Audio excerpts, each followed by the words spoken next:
Untuk teman-teman tenaga kesehatan, baik itu dokter atau perawat, tetap semangat, jangan pantang menyerah. Sekali gagal, coba lagi dok. Ya, pokoknya jangan pantang menyerah. Yang kedua mungkin karena ini kan panggilan ya, panggilan dari Allah. Jadi kalau saya sih selain lebih ke jalur langit aja lah dok. Jadi saya rasa ikhtiar dunia tetap, tapi ikhtiar langit itu lebih saya rasa lebih perlu. Jadikan diri kita itu layak untuk dipanggil Allah, itu aja. Karena Allah akan memampukan semua yang dipanggil gitu loh dok. Seperti itu. Jadi kita harus berpikirnya itu bagaimana aku layak ya untuk dipanggil. Jadikan diri kita itu layak untuk dipanggil Allah sebagai pelayan tamu-tamu Allah, seperti itu. Yang penting harus ikhlas tuh, ikhlas.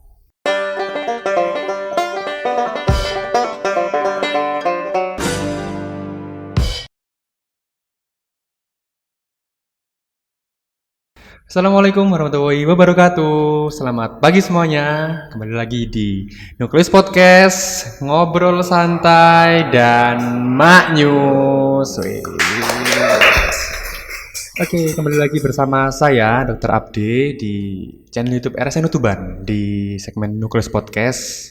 Lama ya kita nggak berjumpa. Nah, pada pagi hari ini di momen setelah 1 Muharram ya, kita kedatangan tamu yang sangat adem, yang sangat ini menginspirasi juga. Beliau ini adalah salah satu dokter di Rumah Sakit Nahdlatul Ulama Tuban ya. Nah, kenapa kok tiba-tiba diundang dong Nuklis Podcast? Karena beliau baru saja menjadi seorang tenaga kesehatan haji kloter, sekarang namanya TKHK, yang dulu namanya TKHI. Nah, untuk warga RSNU pasti sudah tidak asing lagi. Mungkin untuk teman-teman di luar sana, nanti kita akan cari tahu apa sih TKHK itu dan gimana serunya dan bagaimana ibadahnya kemarin. Dan tanpa berlama-lama lagi, kita sambut dengan tepukan yang sangat meriah, Dr. Dewi Trisnowati. Selamat pagi Dr. Dewi. Selamat pagi, assalamualaikum Dr. Abdi. Waalaikumsalam warahmatullahi wabarakatuh. Alhamdulillah baik dokter. Langsung adem ya rasanya ya. Adem. Dr. Dewi datang di studio. Iya, di Indonesia adem soalnya, beda sama di sana. Oh gitu. Langsung adem. Alhamdulillah. Tapi Dr. Dewi ini salah satu dokter di RSNU. Nah kemarin dokter ya baru saja melaksanakan istilahnya tugas sebagai tenaga kesehatan haji kloter sekarang namanya. Ya, sekarang TKHK. Nah, tapi sebelum itu kita tetap pengen kenalan dong ya sedikit Dr. Dewi.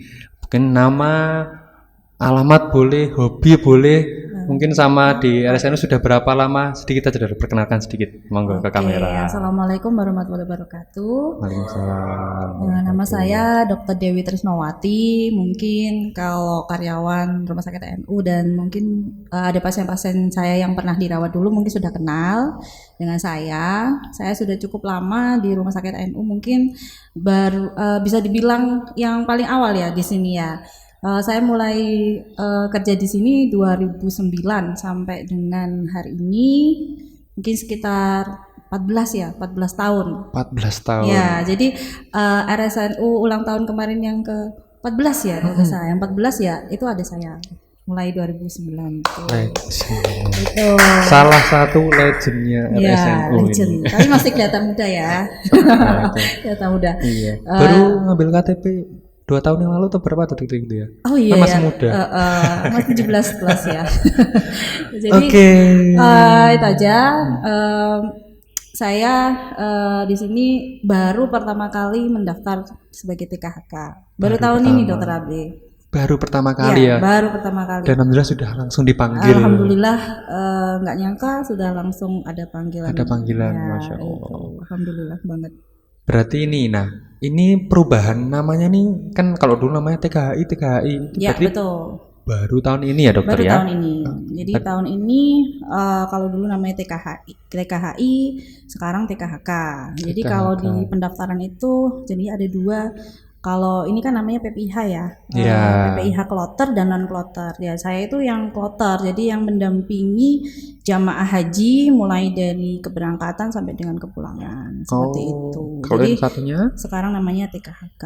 kalau yang non kloter itu pas persiapannya gitu maksudnya. Kalau non kloter itu biasanya lebih lama di sana, kayak di Oke. klinik kesehatannya, kemudian di akomodasinya, di cateringnya itu. Kalau yang non kloter seperti itu, ada tenaga kesehatan dan non kesehatan seperti itu. Berarti tapi perekrutannya bersamaan. Perekrutannya bersamaan. Ya. Berarti sudah stay di sana juga lebih lama juga. Ya, kalau yang non kloter bisa lebih lama, sekitar 3 bulan. Jadi sebelum yang kloter pertama berangkat, itu mereka sudah persiapan di sana. Sampai dengan semua pulang, itu mereka masih istilahnya apa ya, mereka kemudian toto-toto lah di sana gitu, baru kemudian pulang. Jadi mereka masa kerjanya lebih lama, kurang lebih sekitar 3 bulanan gitu. Kalau TKHK kan seperti saya kan jamaah berangkat ikut berangkat, pulang Iya, ikut pulang. betul. seperti Kayak ya itu. pendamping kan, memang pendamping Iya. jamaah haji. Betul, seperti itu. Dan kalau secara peminat dokter, lebih banyak di TKHK yang kloter atau non kloter gitu? Kalau peminat saya rasa sama aja ya. Sama aja. Karena kan itu kesempatan yang saya rasa mungkin semua orang pasti memimpikan itu ya. Betul, Kalau saya rasa betul. kalau peminat sih masih tetap sama ya, banyak juga gitu. Seperti itu. Jadi memang TKHK ini adalah kesempatan yang diidam-idamkan oleh seluruh, dalam arti tenaga medis ya, di Indonesia. Karena siapa yang tidak mau dipanggil sama Allah di Mekah Madinah sana untuk. Dan kita juga ada tugas plus Dokter Abdi. Jadi dalam artian selain kita juga berkesempatan ya, berkesempatan juga untuk melaksanakan ibadah, kita juga mempunyai tugas. Jadi kita sebagai pelayan. Jadi waktu pelatihan itu selalu kita digaung-gaungkan itu kita adalah sebagai pelayan tamu-tamu Allah. Jadi kita punya dua kelebihan. Jadi yang pertama bisa melakukan ibadah, yang kedua mempunyai tugas untuk melayani tamu-tamu Allah. Itu yang membuat PKHK itu rasanya luar biasa lah pokoknya, nggak bisa diungkapkan dengan kata-kata gitu. Iya betul.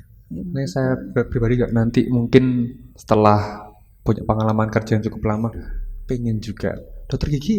Ada kan dok ya? Ada. Kan. Kalau tahun kemarin itu kita gini, kalau ada konsulat gigi lebih baik maksudnya dituntaskan pada saat di Indonesia gitu kan. Tapi kemarin itu ada loh konsulat gigi di KKHI. Jadi ada pasien nyeri gigi gitu ya, kemudian dikonsulkan ke KKHI dan itu bisa dibawa ke poli gigi. Waktu itu ada konsulan dari dokter giginya gitu. Mungkin mulai tahun ini mungkin ya, karena banyak pasien lansia juga. Iya. Seperti itu. Kesempatan dok. Iya itu makanya saya juga siapa yang tidak pengen gitu loh ya. Iya. Satu, memang bisa melaksanakan ibadah hajinya. Kedua, mendapat pahala yang berlimpah dengan membantu orang-orang yang kesusahan di sana. Entah dia sakit, entah dia butuh bantuan apapun dalam hal ini ya, waktu pelaksanaan hajinya gitu. Siapa yang tidak mau gitu dok ya? Jadi kita itu dituntut nggak hanya sebenarnya untuk petugas kesehatan aja dok. Jadi kita itu jadi juga tempat bertanya bagi mereka. Maksudnya juga makanya tenaga kesehatan juga harus belajar manasiknya. Jadi bagaimana tata caranya ibadahnya di sana seperti apa. Karena kita juga dituntut kadang tidak jarang juga ada yang bertanya ke kita. Gitu. Rutenya lah, teknisnya lah gitu dok ya. Dok ini sama mama mau tawaf, mau sa'i kan, untuk rukun-rukunnya seperti apa gitu. Ya harus kita jawab. Nggak bisa kan kita misalkan ditanya aja ke pembimbingnya kan, nggak seperti itu. Jadi kita waktu pelatihan itu kita juga diajari untuk manasik hajinya gitu. Jadi kita juga harus serba tahu di samping dari kesehatan itu sendiri gitu dok. Tapi saya pribadi pengen tahu sebenarnya dokter itu sudah pengen dari lama kah atau memang baru tahun ini gitu? Gitu dokter. Kalau keinginan itu lama dok sebenarnya, tapi keinginannya nggak benar-benar ada niat gitu loh. Maksudnya gini, belum tergugah gitu mungkin ya. Saya itu melihat senior saya, senior saya dokter yang di Tuban itu kan sudah ada yang pernah lebih dari 1 kali ya. Itu sebenarnya pengen ikut, tapi waktu itu nggak tahu kenapa pengen tahu tapi nggak ada usaha gitu loh dok waktu itu ya. cuma sekedar tanya-tanya, oh nanti bikin akun, misalkan Ya, daftar, kemudian ya. bikin akun, selanjutnya nanti seperti ini, tapi belum ada keinginan, oh daftar gitu. Awalnya seperti itu, terus nggak tahu kenapa, mungkin karena anak-anak udah besar, Ya. ya mikirnya kan pasti satu keluarga ya. Yang kedua mungkin anak-anak udah pada besar. Terus kemarin kebetulan banyak teman-teman yang dari perawat juga pada ikut gitu. Ya, Akhirnya dari RSNU juga banyak ternyata yang akhirnya ada ikut. temen sharing kan, ayo dok ikut yuk gitu, TKI gitu. Ya udah, terus akhirnya sama-sama ngumpulin berkas, sama-sama pendaftaran online, banyak temennya gitu loh. Akhirnya ikut dan alhamdulillah nggak percaya juga loh. Kok langsung kemudian ada namanya di waktu pengumuman itu, yes, Masya alhamdulillah Allah. gitu. Tahun ini daftar kok, alhamdulillah tahun ini juga keterima. Berarti ini dok ya, ini rompi kebangsaannya ya? Iya, ini Ya. rompinya TKHK, ada Heeh. bendera merah putihnya, ada Iya. nama. Kemudian ini tandanya Tanda. dari nakes. Berarti PPIH ya? Iya, Itu semuanya pakai rompi Sama, ini, cuman mungkin beda ininya, yang Arabnya itu ya, tulisan iya. Arabnya itu Tapi ya. kalau yang ini yang dari Kemenak kan Iya. kita ada nakes sama non nakes. Kalau yang di Iya. Kemenak itu yang ketua kloter sama pembimbing ibadah itu yang di belakang itu kan kalau kita ada petugas kesehatan. Iya. Kalau itu cuma petugas haji gitu. Oh, tapi ya warnanya dan modelnya sama ya, hitam. Kalau listnya berbeda. Oh. Listnya mereka hijau. Kalau petugas kesehatan kuning gitu. Tapi kalau ini ya, kepo sedikit ya. Kalau mungkin dengan panitia dari negara lain dokter, itu juga maksudnya ada basicnya warnanya hitam, terus mungkin Enggak, benderanya beda. berarti memang Iya, berbeda ya. beda negara beda. Jadi dari jauh sudah kelihatan, oh hitam Iya. dari Indonesia gitu ya berarti ya. Betul. Jadi nah. kalau kita jalan-jalan kemana pakai pakaian ini, pakai rompi ini pasti tahu kalau itu dari Indonesia. Dari Indonesia. Dan kalau di jalan itu kadang kita ya banyak yang tersesat, misalkan aja jemaah kita tahu oh ini petugas dari Indonesia, kadang mereka minta tolong gitu, tersesat misalkan ke hotelnya apa gitu, kita mengantar seperti itu. Mengantar, Jadi ya. supaya kelihatan oh ini dari Indonesia. Tapi kalau dari negara lain beda, Beda lagi ya. beda. Di Thailand, Malaysia itu beda. Tuh. Nah ini kalau buat saya pribadi yang mungkin nanti di kemudian tahun ya pengen daftar, Amin. tahapannya mungkin bagaimana dokter kalau untuk menjadi seorang TKHK sekarang? Kalau tahapannya kita semuanya serba online dok. Jadi online. Sebelumnya sekarang Ya, jadi di webnya Kemenkes itu di apa namanya rekrutmen itu kita memasukkan berkas-berkas, Oke. berkas-berkas termasuk juga izin dari direktur gitu misalkan atau izin dari pimpinan, instansi terkait ya. gitu ya. Kemudian ngisi profil semacam kurikulum vitae gitulah. Itu kemudian memasukkan semua termasuk SIP, STR, kalau dokter ya kalau perawat juga sama STR, SIPP itu. Berkas-berkas. Kemudian ini apa pelatihan-pelatihan yang pernah kita ikuti. Kalau dokter biasanya yang dibutuhkan ACLS. ACLS. Ya, ACLS, BCLS itu. Kalau perawat ya mungkin dari PPGD, dari BLS seperti itu. Itu sangat mendukung sekali kalau untuk pelatihan-pelatihan itu. Berarti tetap seleksi administrasi Iya, gitu dokter ya? Iya, tetap. Habis itu ada pengumuman. Iya, pengumuman. Jadi kurang lebih sekitar 2 mingguan. Karena kemarin itu kebetulan bersamaan dengan puasa. Jadi cepat memang prosesnya. Cepat prosesnya itu pengumuman sekitar 2 minggu. Setelah itu kita tahunya pengumuman juga di akun kita. Jadi bukan yang pengumuman resmi dari Kemenkes gitu, enggak dok. Jadi kita punya akun, kita buka login. Iya, kita pakai akun, pakai NIK sama nomor password. Jadi kita buka di situ, file-file kita kirim di situ, kemudian pengumuman juga di situ dong. Di situ. Kemudian apa namanya? Kita misalkan lulus gitu ya, verifikasi itu. Setelah itu menyatakan lulus tahapan online, kita ke ini verifikasi berkas ke Dinas Kesehatan. Sebelumnya kita lakukan MCU dulu dok. Jadi ada MCU. Kita MCU sama termasuk tes kejiwaan juga. Itu setelah lulus. Iya, setelah lulus administrasi ya dok ya. Setelah lulus online yang ujian tulis. Oh, dan tulis juga. Berarti administrasi dan tulis itu jadi satu ya? Iya. Jadi saya kira administrasi lolos baru tes tulis lolos. Oh enggak ya. Berarti satu tahap. Lulus langsung ke MCU dan kesehatan dan lain-lain itu ya. Jadi waktu itu MCU-nya kita itu termasuk cepet dok. Jadi dikejar waktu 3 hari kalau nggak salah itu. Jadi harus melampirkan tes kejiwaan, kemudian tes MCU secara umum. Habis itu kita bawa tes MCU-nya, selain kita upload juga kita bawa ke Dinas Kesehatan Surabaya waktu itu. Untuk wawancara, verifikasi berkas-berkas seperti itu. Dan setelah itu menunggu lagi kurang lebih 1 minggu juga. Oh ya, nggak lama juga ya 1 minggu. Iya, itu cepet. Karena ya itu mepet sama bulan puasa kan waktu itu. Itu sekitar 1 mingguan, kemudian keluar pengumuman itu pelatihan, maksudnya ke BIMTEK, maksudnya ke selanjutnya itu pelatihan BIMTEK. Berarti dikatakan saya diterima atau saya dipanggil itu setelah lulus yang pertama itu atau gimana dok? Jadi tiap tahap itu ada pengumumannya dok di akun kita. Jadi misalkan yang pertama lulus tes online, kemudian ada pengumuman setelah verifikasi berkas Anda lulus tahap verifikasi yang MCU itu tadi, MCU sama verifikasi berkas-berkas kita. Nah itu juga ada pengumuman lagi Anda ke tahap selanjutnya seperti itu. Habis itu kalau sudah ke MCU dan verifikasi insya Allah sudah lulus dok. Itu kan tinggal ke pelatihan. Ya, berarti itu tadi ya. Berarti dikatakan lulus mungkin kalau sudah di fase setelah lulus verifikasi dan MCU tadi. Kalau MCU itu ya mungkin 95% insya Allah.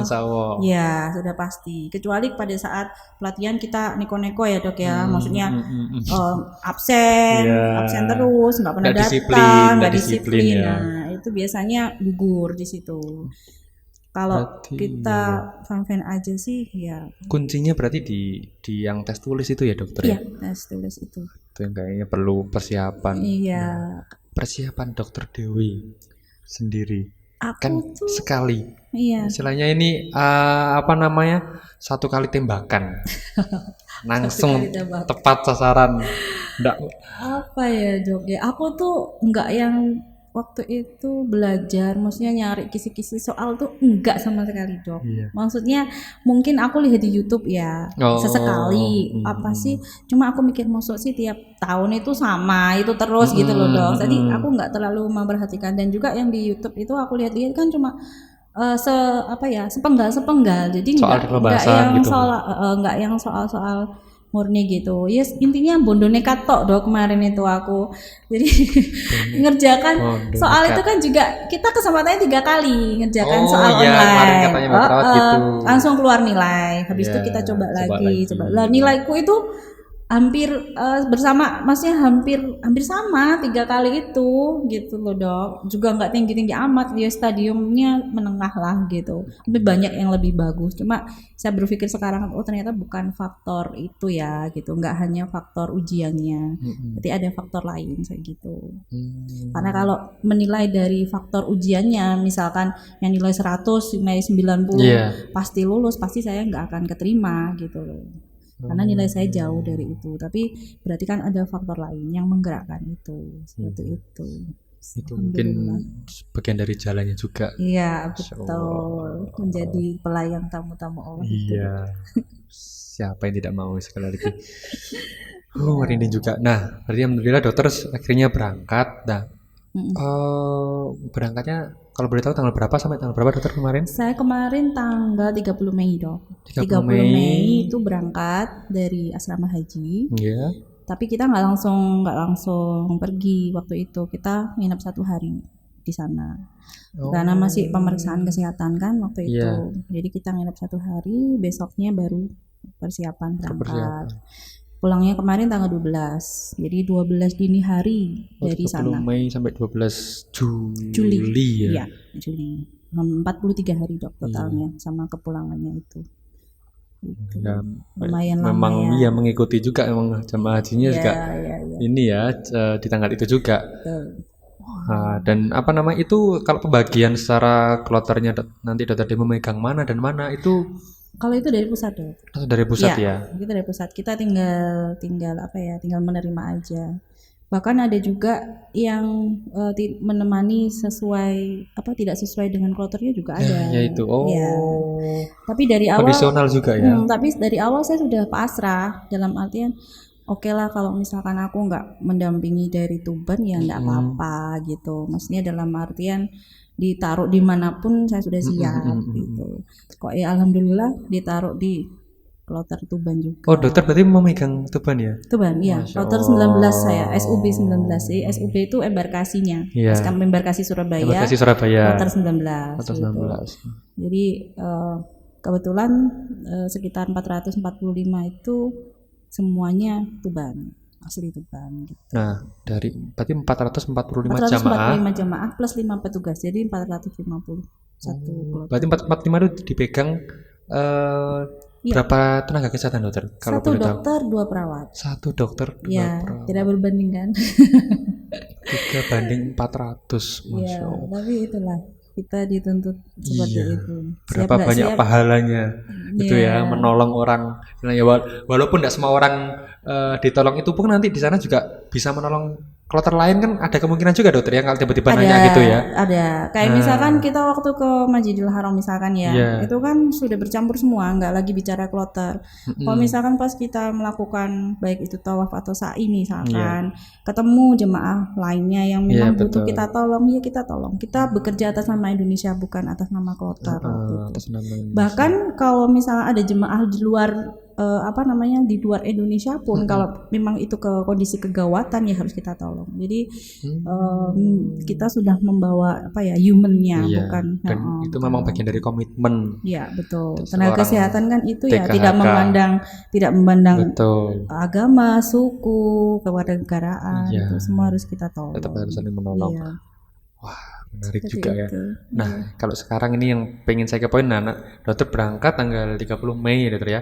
Setelah itu di sana itu secara alur, rute dan teknisnya apakah sama dengan jamaah hajinya dokter atau mungkin ada perbedaan kalau dari TKHK? Sama sih dok. Sama ya. Iya. Jadi kita karena kebetulan saya gelombang 1. Gelombang 1 itu rutenya ke Madinah dulu. Oke, berarti dokter berangkat langsung ke Madinah. Kita tibanya di Madinah dulu. Madinah 9 hari di sana. Ibadahnya dari jamaah itu arba'in biasanya. Jamaah di Masjid Nabawi itu 5 waktu itu 40 waktu di Masjid Nabawi itu. Kemudian setelah 9 hari kita nggak terbang ya karena bis ya. kita pindah, melaju. Kita mengevakuasi itu jamaah dan kita sendiri ke Mekah. Ke Mekah ya sekitar itu sisanya dok sekitar 33 hari. 33 hari. Ya seperti itu. Jadi perjalanan waktu itu di mana itu di Madinah sampai ke Mekah sendiri itu 6 jam dok. Kita naik bis. Naik bis 6 jam ya. Naik bis. Jadi kita lihat padang pasir, tapi nggak ada onta di situ. Nggak ada onta. Ada sapi sih, nggak ada onta. Wah, ada sapi malahan. Ada sapi. Waktu jalan itu pasang padang pasir itu. Walaupun rumputnya mungkin sedikit ya. Iya, aku nggak ngelihat rumput sih dok. Lebih banyak tanah. Iya, padang pasir. Yang aku cari itu rumah penduduk. Jarang banget di sana itu. Nggak ada. Di sepanjang jalan. Iya, aku tuh sampai sama teman-teman, ini rumah penduduk gimana ya? Kok nggak ada gitu loh. Waktu yang dari perjalanan dari Madinah ke Mekah itu ada sih rumah kecil-kecil gitu di atas bukit gitu, tapi kayak bukan kalau di Indonesia kan kayak pedesaan gitu ya, kayak perkotaan itu nggak ada di sana itu. Jadi kayak mayoritas itu padang pasir semuanya gitu. Kayaknya di sana tipenya mengelompok di dekat Masjidil Haram atau dekat Nabawi gitu ya. Selain itu mungkin jarang sekali ya. Gitu. Berarti istilahnya ya mengikuti semua dok ya. Nah, semisal waktu ini dok prosesi lempar jumroh gitu, berarti dokter pun juga ikut ya dok ya. Ikut. Kita kan supaya itu tidak terlalu ramai dan tidak bertabrakan dengan negara lain, biasanya kita ada jadwal sendiri. Jadi ketua kloter itu biasanya ditanyain sama pihak maktab. Kalau di sana maktab ya kayak kumpulan beberapa kloter itu dikasih tahu jadwalnya. Misalkan lempar jumrohnya jam 2:30 pagi sama jam 10 misalkan gitu. Terserah kita mau ngisi yang mana gitu. Supaya nanti tidak terlalu bertabrakan dengan negara lain gitu. Ya tetap kita kawal. Tapi waktu itu lansia kita sarankan untuk titip aja, kan itu tidak wajib kan ya, bisa nitip ke ketua rombongannya atau ke keluarganya yang masih muda gitu. kita titip karena jarak antara di tenda sama di waktu itu di Jamaratnya itu sekitar PP itu sekitar 10 kilo dok. 10 kilo. Iya 10 Dan kilo. itu tapi naik Enggak, jalan kaki. jalan kaki ya? Iya. Ya kalau jamaah reguler gitu ya. Iya, saya nggak tahu kalau yang lainnya. Iya. Ada yang bilang itu ada jalur khusus, maksudnya kalau yang non reguler tuh naik kendaraan. Oke, ada kemarin saya juga testimoni dari jamaah haji mungkin yang Iya. plus atau yang lainnya itu Furoda. ada yang furoda itu ada yang Iya. naik kendaraan gitu. Kalau reguler pakai kaki dong. Pakai kaki ya. sendiri. Itu juga mungkin bagian Ya, dari fisik. suka dukanya juga ya. Iya gitu. betul. Makanya ibadah haji itu sebenarnya lebih banyak fisik, lebih banyak ibadah fisiknya. Makanya harus Menyiapkan. mempersiapkan. Ya. Jadi sebelum berangkat itu harus paling tidak jalan kaki, latihan jalan kaki tiap hari. Itu sangat penting. Karena di Masjidil Haram pun kan juga tawaf, sa'i, itu kan juga jalan semuanya. Jadi dibiasakan seperti itu. Tapi yang untuk di Jamarat kemarin karena 10 kilo ya, hampir 10 kilo gitu. 10 kilo. Iya, saya untuk yang lansia-lansia jangan deh gitu. Saya motivasi, nggak apa-apa Bu, titipkan aja, sama aja kok pahalanya gitu. 10 kilo kayak sini. Berapa sini mana ya? Sini Merak-urak gitu. lebih dok. Lebih ya? Iya. Mungkin sini hampir Pakah sana kayaknya 10 kilo itu ya. Wah. Betul. Tapi kalau persiapan dari Dokter Dewi sini berarti juga menyiapkan secara fisik, mental juga. Betul. Dok, Kalau ya? fisik kan memang saya Gimana, Dokter? walaupun nggak tiap hari, cuma saya biasanya jalan kaki dong di gor Di itu, gor. di Kompi, Sekarang walaupun sudah nggak ada- banyak. Iya. Sudah ada fasilitasnya. Betul, saya udah gitu. Cuma untuk yang fisik lainnya sih nggak terlalu ini dong. Saya mikirnya gini, insya Allah lah kalau saya mengabdikan diri sebagai pelayan Allah, Allah yang akan menjaga kesehatan saya gitu. Dan alhamdulillah di sana saya hanya batuk ringan dok di sana itu. Dengan kondisi cuaca yang ekstrim seperti itu dan juga kegiatan saya harian ngurusi jamaah yang sepadat itu. Ya wajar lah ketularan ya. Iya. Jadi ada jamaah yang batuk pilek gitu karena saya mungkin waktu itu kondisi saya capek, jadi saya kena batuk pilek juga. Tapi alhamdulillah enggak lama, paling cuma 3 hari 4 hari. Tapi kan di sana juga masker masih dok kalau masih masker ya? masih. Saya motivasi pakai masker. Seluruh kalau mungkin secara umumnya dari Kalau di jamaah hotel, negara-negara lain pun. Iya. Oh, kalau di negara lain saya lihat itu enggak dok. Oh, sebagian besar sudah ada. Banyak yang enggak pakai masker. Iya, sebagian besar. Tapi untuk jamaah saya motivasi tetap pakai. Tetap pakai masker ya. Karena kan di Masjidil Haram tuh areanya kan banyak dari negara-negara lain Iya, yang kita betul. tidak tahu, kadang ada batuk dan lain-lain. Jadi tetap APD tetap saya. Dempet-dempet dari semua kan enggak tahu ya. Jadi tetap APD, pakai masker, kemudian membawa oralit setiap keluar hotel itu selalu saya motivasi pakai oralit. Di sana oralit itu kebutuhannya bebas tuh. Jadi kita tuh dapat suplai oralit itu tiap hari sekian koli itu. Jadi satu box kan isi 50 saset itu berbox. Memang kita untuk promkesnya ke jamaah itu memang harus minum oralit. Jadi minimal 1 hari 1 saset itu. Dan kalau dehidrasi dok. Iya, karena itu bagian dari istilahnya ya bisa dibilang pencegahan dan ya wajibnya juga lah untuk mengantisipasi kondisi dari apalagi lansia tubuh. kan dok. Lansia itu memang dia untuk dehidrasinya nggak kelihatan. Dia jarang minum. Dalam artian kalau nggak disuruh ibu sudah minum belum kayak gitu, memang dia jarang minum. Jadi dehidrasinya dia nggak kelihatan. Tiba-tiba panas tinggi itu ada dok kejadian. Jadi dari hotel waktu itu ke Arafah, kan cuacanya dari Mekah ke Arafah itu kan panas ya, sekitar 44. Kita tiba di sana tuh agak siang. Ya, baru tiba itu usia ibunya sekitar 70-an lah. Begitu datang itu langsung panas tinggi, muntah-muntah gitu. Akhirnya kita pasang infus pada saat di Arafah itu. Dehidrasi yang paling sering kejadian dehidrasi. Sampai ada yang heat stroke juga. Tapi alhamdulillah kalau dari kota saya nggak ada, tapi kebanyakan di Arafah itu penanganan yang paling sering heat stroke itu. Itu ya dua itu ya, stroke dan dehidrasi itu ya. Ya, dehidrasi yang tidak dikoreksi ya, jangan lama jadi heat stroke itu dong. Terus mungkin kalau persiapan lainnya mungkin biasanya ada vitamin atau mungkin masih ada vaksin dari Dokter Dewi. Iya, kalau vitamin otomatis jamaah rata-rata pada saat manasik kesehatan itu kan kita ikut tuh dok pada saat persiapan sebelum berangkat itu kita beberapa kali kan ikut manasik kesehatan yang diadakan oleh Kemenak. Itu kita ikut di situ, dari situ kita sisipkan promkes-promkesnya apa aja yang harus disiapkan, termasuk vitamin salah satunya itu. Dan rata-rata sudah ada sih yang bawa vitamin. Sudah ada. Terus dari asrama haji itu ada satu paket tas, Dok. Isinya itu masker, ya ada masker, terus semprotan air. Kemudian ada vitamin, Dok, vitamin D3. Satu botol itu isi 30 kaplet itu. Nah, segitu.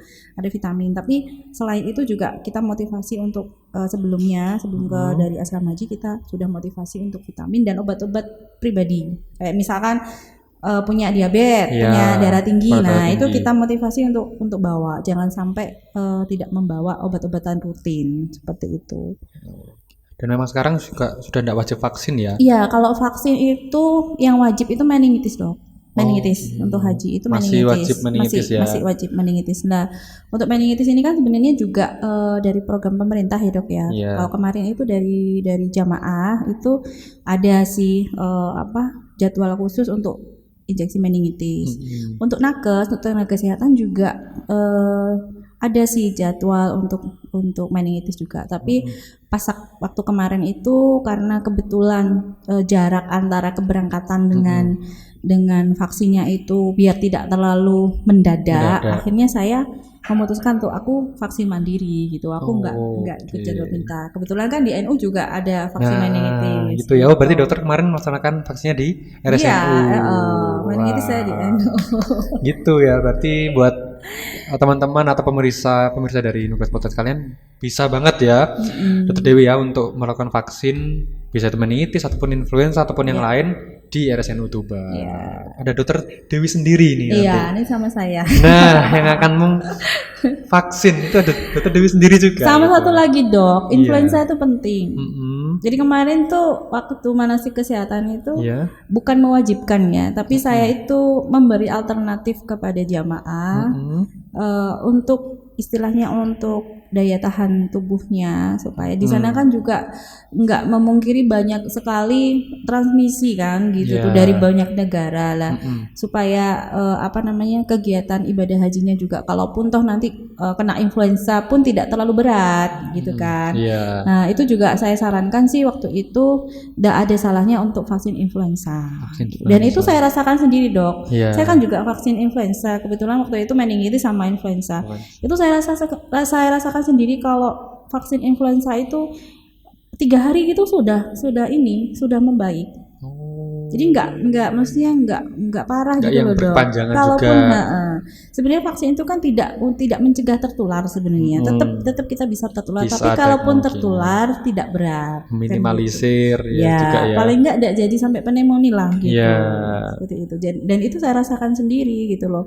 Perbaikannya juga cepat gitu. Paling 3 hari sudah selesai. Karena memang kalau influenza kan nggak ada ketentuan untuk diwajibkan atau gimana, nggak ada, Dok ya. Jadi itu mungkin lebih ke kesadaran atau lebih ke pencegahan pribadi dari masing-masing jamaah gitu ya. Itu keinginan sendiri, opsional dari masing-masing. Banyak kemarin begitu manasik itu banyak yang tanya ke saya, Dok, saya ini nggak perlu influenza enggak dan lain-lain gitu. Terus saya sarankan ya monggo aja, enggak apa-apa, lebih bagus saya bilang gitu. Kalau mau lebih bagus lagi ada pneumokokus untuk pencegahan itu sih, pneumokokus PCV itu. Cuma memang harganya untuk harga vaksinnya ya. Tapi kalau influenza kan enggak terlalu mahal juga gitu. Dan alhamdulillah beberapa jamaah yang sudah influenza juga waktu itu saya motivasi untuk influenza juga, alhamdulillah di sana juga baik-baik aja gitu loh. Jadi sakitnya nggak berat seperti itu. Oke, wah menarik juga sebenarnya yang mau dibahas. Cuman saya mau nanya suka dukanya, Dok, atau mungkin hal yang tidak terlupakan waktu dokter persiapannya atau waktu di sana sampai kepulangan, mungkin ada. Kalau poin-poin. Sukanya banyak, Dok. Tapi banyak. Saya rasa dukanya nggak ada sih. Saya rasa dukanya nggak ada. Kalau hanya masalah capek itu manusiawi ya. Namanya kita kan bertugas 24 jam, nggak bisa kita jadi di poskes ya, kayak misalkan kita kan bikin pos kesehatan nih, Dok, di kamar kita gitu. Jadi meja kursi kita keluarkan, kita jadikan pos kesehatan, di mana itu kita jadikan tempat untuk pemeriksaan jamaah. Kalau ada jamaah sakit datang ke kita.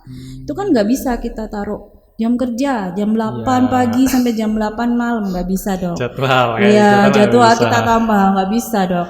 Jadi kita 24 jam kita harus siap. Standby. Sampai kapanpun mereka misalkan minta pertolongan kita, butuh obat, butuh pemeriksaan, ya harus kita layani. Kalau dibilang capek ya manusiawi, pasti capek. Tapi itu kalau menurut saya sih bukan duka ya, itu sudah kewajiban lah. Itu resiko. Ya, sudah kewajiban saya dari awal, dari niat saya awalnya untuk melayani mereka. Jadi tagline-nya kan sampai tugasku ibadahku gitu. Ya, haji kan tagline-nya 2023 kan haji rahman lansia. Tugasku ibadahku gitu. Oh, itu tagline-nya ya. Ya, tagline-nya 2023 kan gitu. Itu yang dipegang teguh juga sama betul. Jadi rekan-rekan kesehatan bukannya selama saya di sana. rasa lebih banyak apa ya, ada sih ya capek itu manusiawi ya, tapi itu tertutupi dengan sukanya. Mungkin momen-momen yang tidak terlupakan, ada 1-2 momen gitu, waktu di mana atau waktu ngapain gitu ya. Itu iya, momennya itu pada saat visitasi, kan kita tiap hari visitasi dok. Iya. Jadi dari 445 jamaah itu kita ambil 50 pasien yang risti, 50 jamaah yang risti yang kita harus pantau kesehatannya setiap hari.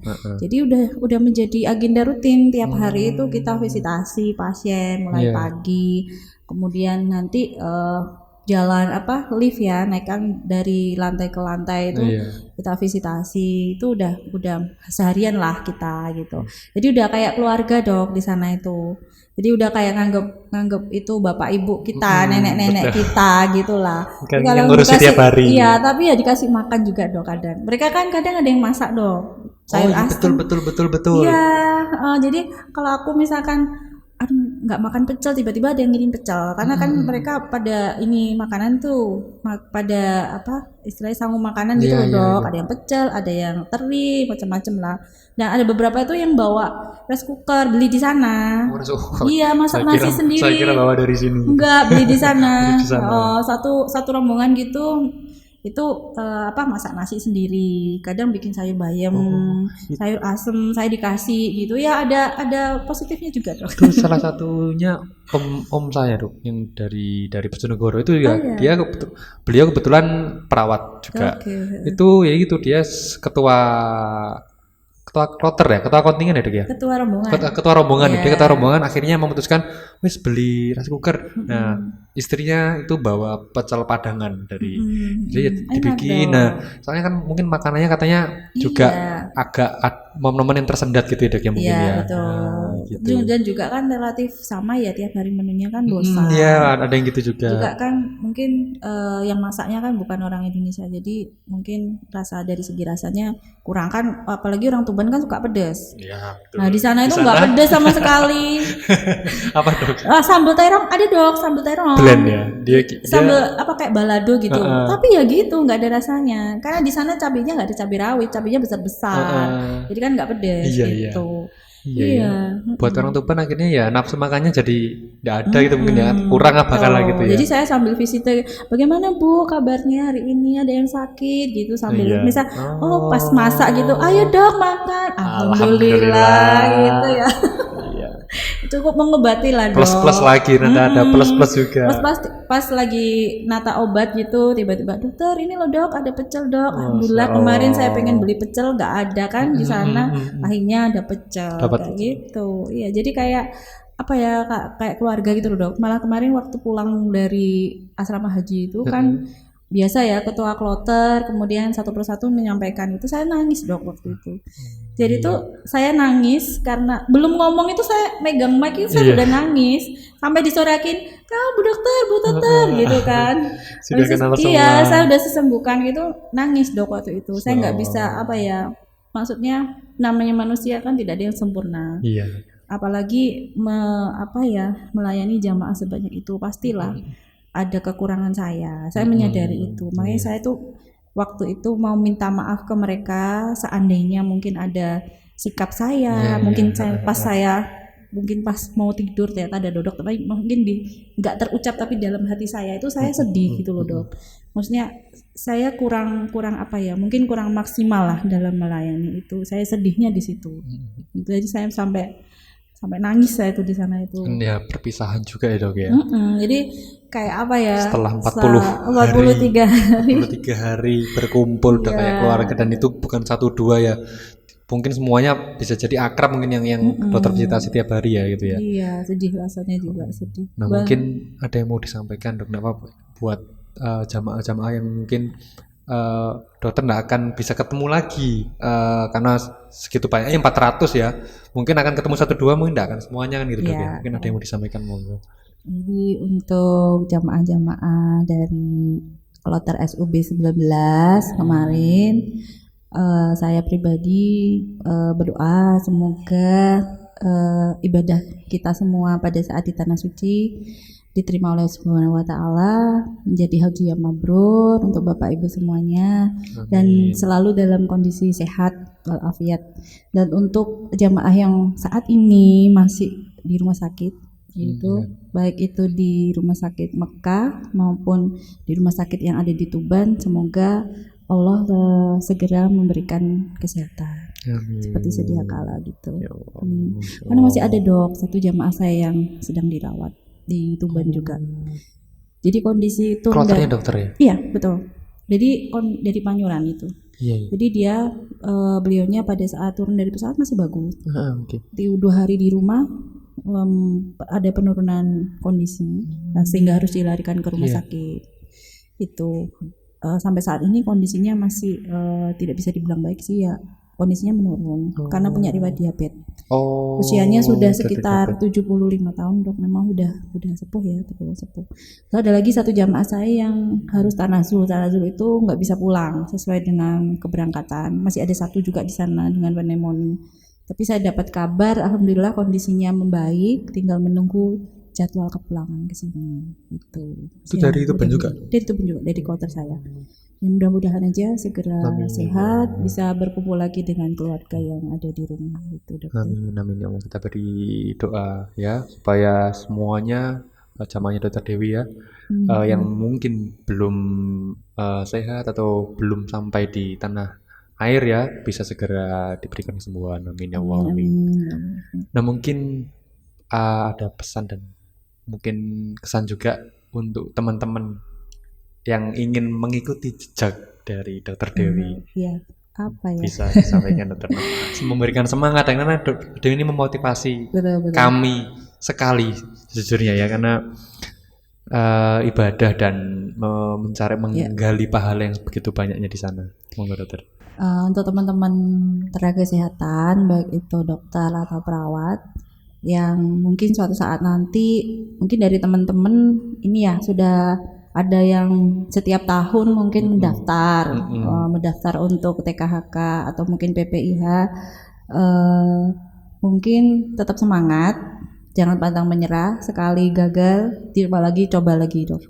Pokoknya jangan pantang menyerah. Yang kedua mungkin karena ini kan panggilan dari Allah. Jadi kalau saya sih selain lebih ke jalur langit aja lah dok. Jadi saya rasa ikhtiar dunia tetap, tapi ikhtiar langit itu lebih saya rasa lebih perlu. Jadikan diri kita itu layak untuk dipanggil Allah, itu aja. Karena Allah akan memampukan semua yang dipanggil gitu loh dok. Seperti itu. Jadi kita harus berpikirnya itu bagaimana aku layak ya untuk dipanggil. Jadikan diri kita itu layak untuk dipanggil Allah sebagai pelayan tamu-tamu Allah, seperti itu. Yang penting harus ikhlas tuh. Ikhlas. Wow, sekali kita tepuk tangan ya buat Dokter Dewi. Nah ini nggak terasa dok ya, sudah di momen terakhir kita untuk ngobrol pagi hari ini.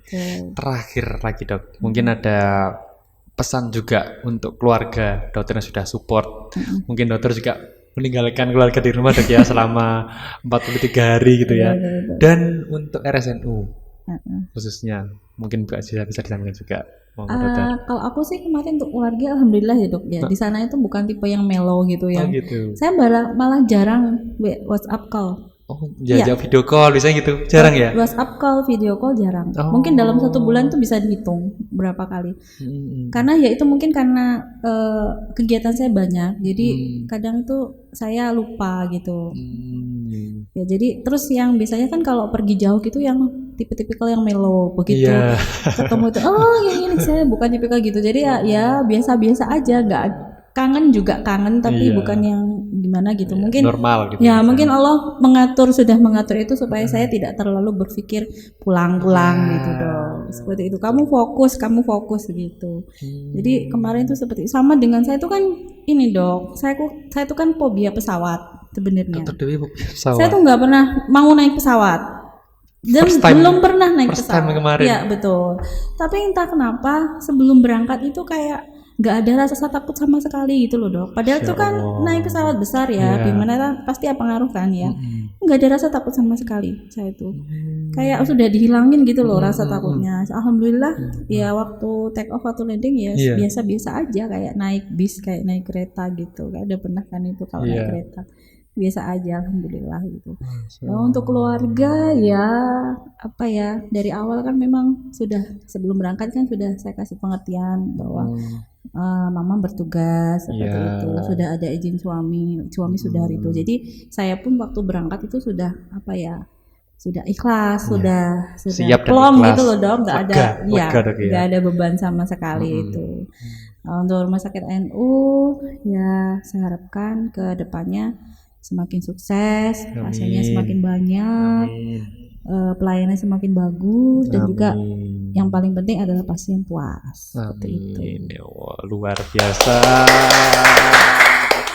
Benar-benar obrolan yang sangat menarik dan inspiratif tentunya ya. Oke baik, jadi terima kasih banyak pada Dr. Dewi yang sudah meluangkan waktunya pada pagi hari ini. Sama-sama Dr. Abdi. Ya, jadi apa yang sudah disampaikan oleh Dr. Dewi sangat menarik, sangat inspiratif buat saya sendiri dan buat teman-teman sejawat tenaga kesehatan yang mungkin ingin mencoba dan ingin mengikuti jejak dari Dr. Dewi di tahun-tahun berikutnya untuk menjadi seorang tenaga kesehatan haji kloter ya. Semoga kedepannya nanti dokternya dari rumah sakit NU juga ada dok yang mewakili. Perawatnya juga Amin. dari perawat rumah sakit NU insya Allah.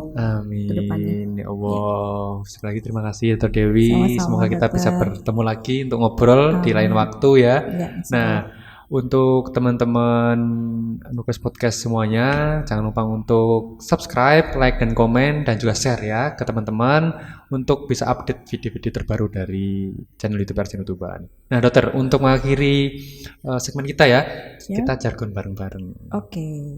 Nah, tadi kan dokter punya tagline ya. Nah, Nuklis Podcast juga punya jargon ya. Oke. Tadi kalau saya bilang Nuklis Podcast, ngobrol santai dan maknyus. Oke. Terus ya. Sip. Oke, kita akhiri ya untuk Dr. Dewi pada pagi hari ini. Dr. Dewi bisa memimpin Nuklis Podcast gitu. Oke. Nuklius Podcast.